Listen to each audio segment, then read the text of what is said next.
Everybody wants to rule the world. This is one of those discussions that it's like a haiku in that it's based in essence really simple, but there's so much depth to it. We could talk about it forever. Books have been written on it and extrapolated upon. But what's the purpose of man? What is the purpose of man? Why are we here? Well, just pause. I just wanted to settle in for a moment and think about the beginning. Just in the beginning, it was nothing. But in the first phase of creation, God created order. He created order. He created order, separating the heavens from the earth, divided darkness from light, land from sea. This is the first thing he did was create stuff, right? He ordered the stuff, the tangible things. Major, major, major, major moves. But when he did it, he saw that it was good. He had created the stuff of the world. And then he created life, the second phase of creation. First vegetation, then animal life, created to sustain life. He ordered the sky, creating the stars at night and the sun in the sky that shines during the day. And he saw to that was good too. And I'm just kind of brushing through this to kind of set the stage, the setting. So once he'd done that, he created all of the things.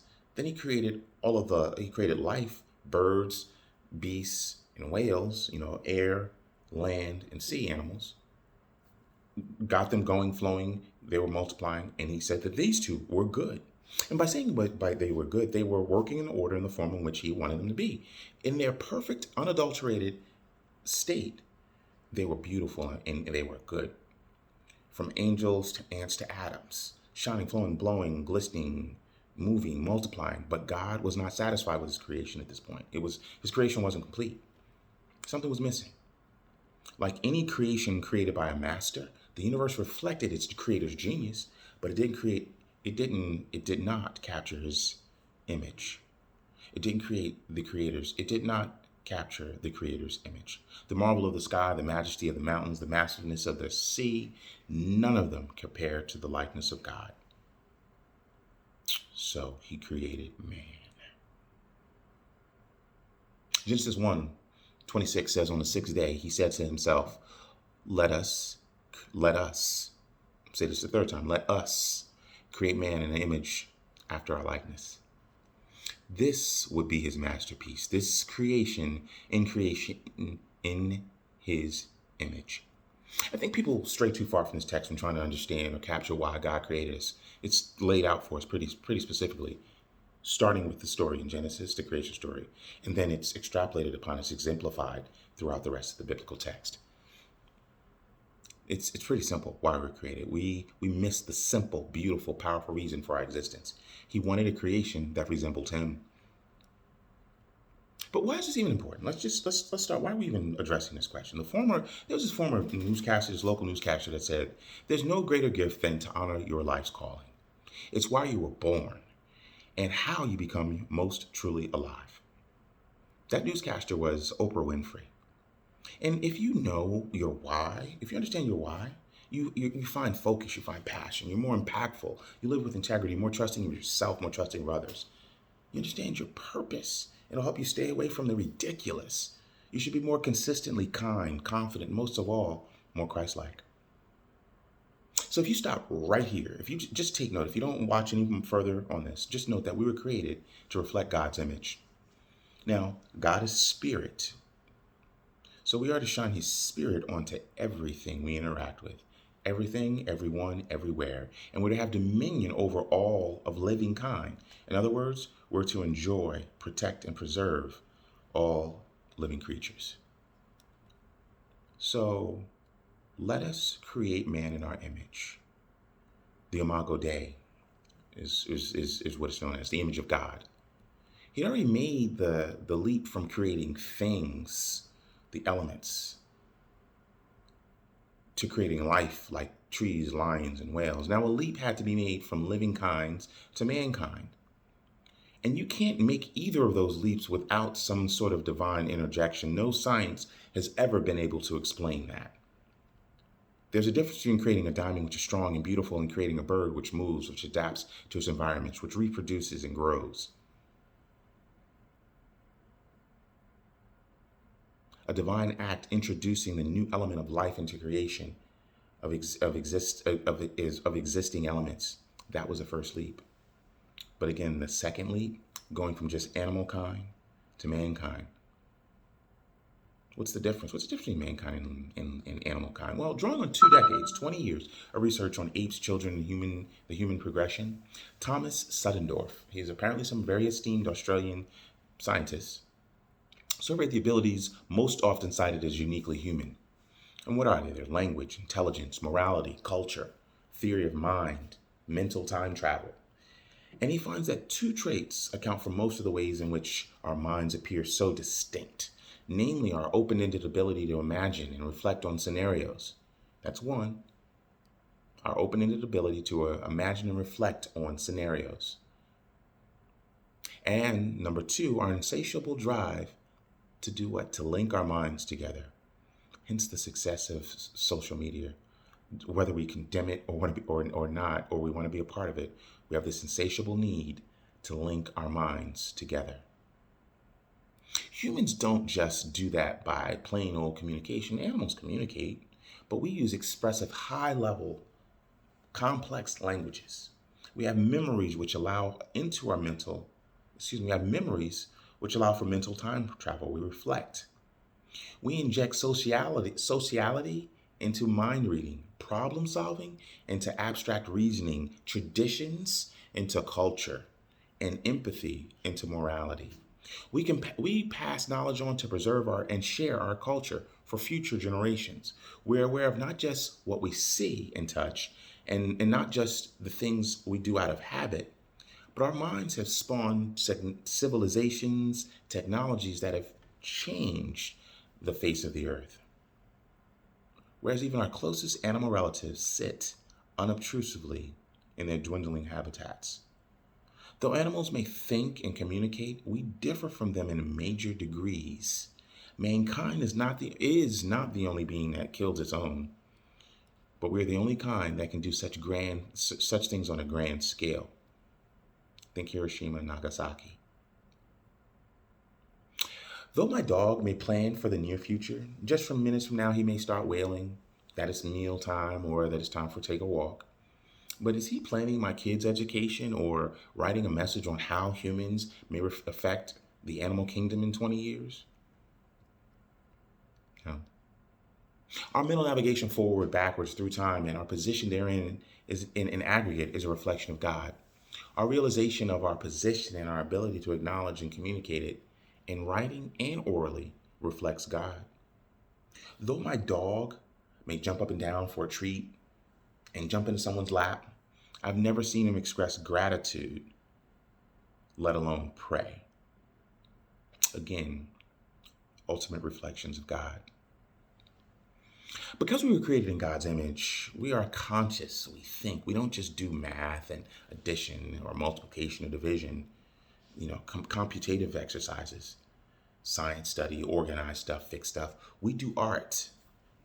We do art by consciously creating sound, visuals, sensations for an array of purposes. We contemplate purpose. We're aware of His presence. Whether we acknowledge it or not, we are aware of divine interaction in some level. We are all aware.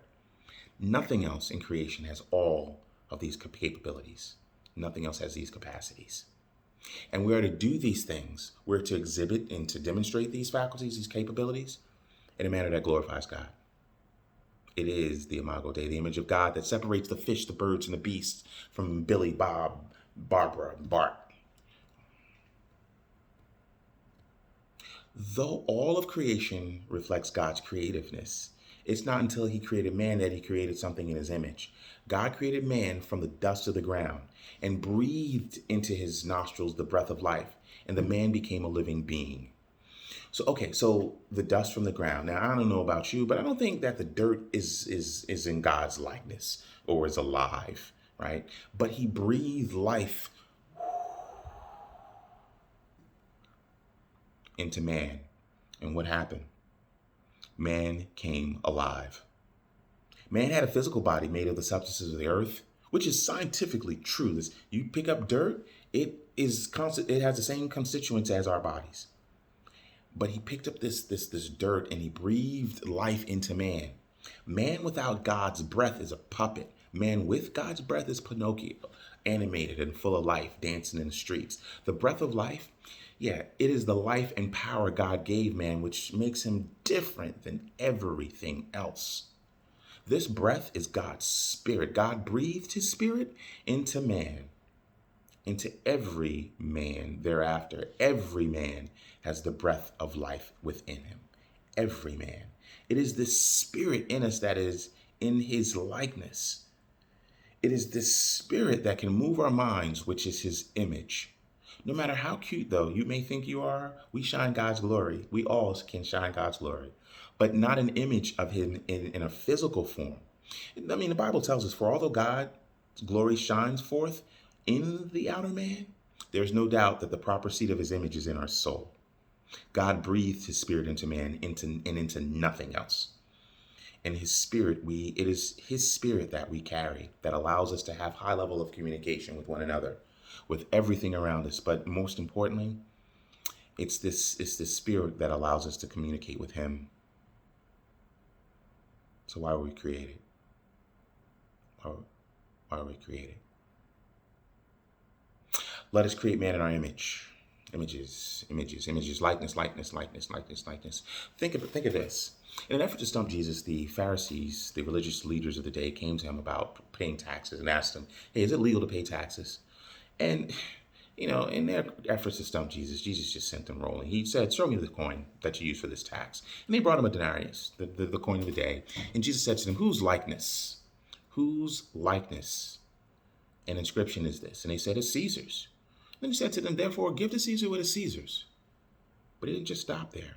Give to Caesar's what is Caesar's, but he finished off by saying, into God's the things that are God's. When they heard that, they marveled. They basically just threw their hands up and walked away because they couldn't get him. You got to imagine, in the expectation of busting Jesus, he perplexed him because Caesar's image was on the coins. Jesus said, give Caesar his coins. So he gave him the coin. Let us create man in our image. Well, catch this. Whose image is on us? Whose image is on mankind? Because the image of Caesar was on the denarius, Jesus said to them, said that the coins are Caesar's.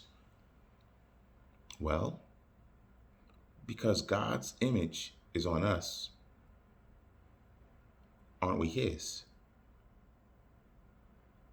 We were created in God's image. We're told that which bears the image of the someone belongs to he whose image it reflects. Because we are created in his image, we belong to God. Just as I belong to the Andrews family, the Jacobs family, I belong to the Howard University family, the University of Virginia families. Because I belong to these entities, I should represent them as best as I can.